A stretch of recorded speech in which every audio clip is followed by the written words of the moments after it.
Martin Scorsese lives and breathes cinema. In a career spanning nearly 60 years and 27 feature films, his influence on the art form cannot be overstated. He is his art, ambitious, bold, witty, and endlessly entertaining. Many know Scorsese for his gangster films, and although he explores a wide range of themes, these stories have become his most iconic. Mean Streets, Goodfellas, Casino, Gangs of New York, The Departed, The Irishman. They're essential pieces of his cinematic identity. They carry his signature style, the rise and fall narrative, the use of red to foreshadow death, an intense exploration of loyalty, betrayal, and consequence. He is the king of the genre. But buried beneath this incredible catalog is a secret trilogy. 3 films that feel spiritually connected. They don't share the same characters or plot lines, but they carry the same DNA. They evolve in style, tone, and emotion, and say more about Scorsese's own life than you might think. Let's take a deeper look. Spoilers ahead. Mean Streets isn't Scorsese's first film, but it's the first that feels like him. It's raw, Catholic, neurotic, deeply personal, and crackling with infectious energy. Set in the neighborhood he grew up in, the film follows Charlie, played by Harvey Keitel, a young Italian-American mobster torn between his religious guilt and the criminal life surrounding him. He tries to do right by his family, his church, and his friends, especially Johnny Boy, played effortlessly by Robert De Niro. But it's clear from the start, Charlie's morality is compromised, and his fate is doomed. The entire film is driven by contradiction. Charlie is devoutly Catholic, yet complicit in sin. He's fully aware of this contradiction within him, but avoids any sort of resolution. He wants to protect Johnny Boy, yet enables his self-destruction. Scorsese uses this moral dissonance to explore the idea that good intentions don't absolve bad decisions. In an interview with Scorsese himself, he spoke about how autobiographical the film is, and that he, in a sense, is Charlie trying to navigate the film industry. It was an allegory to him. The conflicts that were within Charlie were within Scorsese. Stylistically, Mean Streets is a revelation. The handheld camera trails characters like a gritty documentary. Like a young Marty capturing his friends as they navigate the criminal underworld of Little Italy. Slow motion bleeds into iconic rock music. Red lighting pulses like a warning sign. This is Scorsese discovering how to make movies feel like him. In fact, the opening words of the film are spoken by Scorsese himself. He once got a piece of advice from John Cassavetes. Don't try to be something you're not.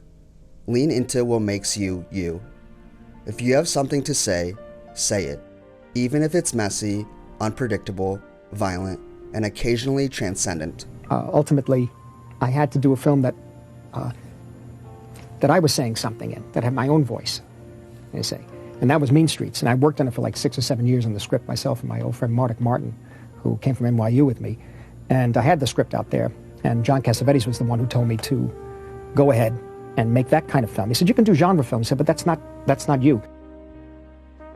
The themes established here, loyalty, guilt, contradiction, and moral ambiguity, are woven through every Scorsese gangster film.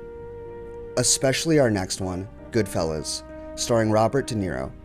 Because if Mean Streets is about low-level criminals clawing their way through the mob, Goodfellas is about how terrifying it is once you've made it to the top.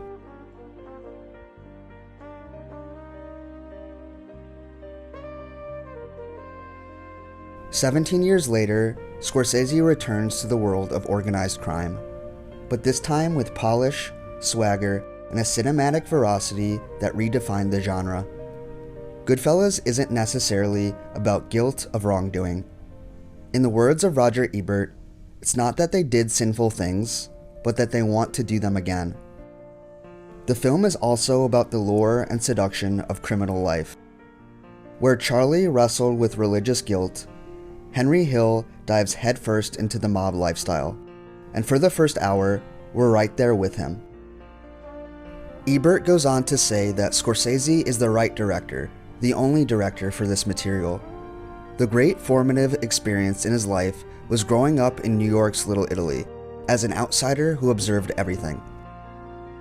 There's a passage early in the film in which a young Henry Hill looks out at the window of his family's apartment and observes with awe and envy of the swagger of the low-level wise guys in the social club across the street. The memory may have come from Hill, but the memory also is Scorsese's. And in the 23 years I have known him, we have never had a conversation that did not touch at some point on that central image in his vision of himself, of a kid in the window watching the neighborhood's gangsters. From the iconic Copacabana tracking shot to the razor-sharp editing, Scorsese crafts a world that feels dangerous and intoxicating. The camera is always on the move, the dialogue is crackling, the music propulsive. The effect is intentional. We, like Henry, are high on the lifestyle, and that's what makes the second half so devastating. When the fall comes, it's not cinematic, it's mundane. Henry doesn't die in a blaze of glory. He ends up living in the suburbs after betraying everyone he knows, and leads a forgotten and boring existence. It's a film about the allure of power, and how it turns on you the second you start to believe in it. And in that sense, it's about disillusionment, about the crash that comes after the high. With Goodfellas, Scorsese redefines everything he started in Mean Streets. It's tighter, louder, and more iconic. But there's still something underneath all that style, a growing sense that all of this, no matter how thrilling, ends in loneliness. That theme is never more present in a Scorsese gangster film than The Irishman. Nearly 30 years later, Scorsese released The Irishman, starring Robert De Niro, Joe Pesci, Al Pacino, and Harvey Keitel. If Mean Streets was about sin, and Goodfellas was about seduction, The Irishman is about solitude. It opens with a slow dolly through a retirement home, a far cry from the Copacabana. The voiceover is quieter, the cuts are slower, the violence is colder. This isn't about the thrill of the life, it's about what's left when that life is over. Frank Sheeran isn't a flashy gangster. He's a soldier who takes orders, buries feelings, and lives with the consequences until he's completely numb to the pain he's caused. His friends are dead, and his family despises him, but he still just carries on, until there's nothing left to carry. And when asked if he feels anything, he doesn't even know what to say. The Irishman is a eulogy, not just for Frank Sheeran, but for every gangster Scorsese ever created. There's no redemption and there's no glory. There's only time, and whether you choose to face it. It gave us the opportunity in this point in our lives, all of us, to, try to think about what the hell we've done, who we are, and how it sums up, if it does at all. Through its themes and evolving style, The Irishman feels like the culmination of every Scorsese gangster film that came before it. It stars Robert De Niro and Harvey Keitel. It's introspective, epically constructed, and unflinchingly vulnerable. Less interested in the chaos of the life, and more concerned with the cost of it. Together, Mean Streets, Goodfellas, and The Irishman form more than just an incredible trio of crime films. They chart the emotional and spiritual evolution of one of cinema's greatest storytellers. From the relentless guilt of youth, to the seductive rush of power, to the quiet ache of regret, Scorsese uses the gangster genre not to glorify crime, but to reflect on life itself. This isn't just a secret trilogy, it's the encapsulation of a prolific and deeply personal career. And while Scorsese's characters often meet the fate that they deserve, their stories and the truth buried within them will stay with us for a lifetime. Thanks for watching. And if you enjoyed this video, make sure to like and subscribe for more videos on movies.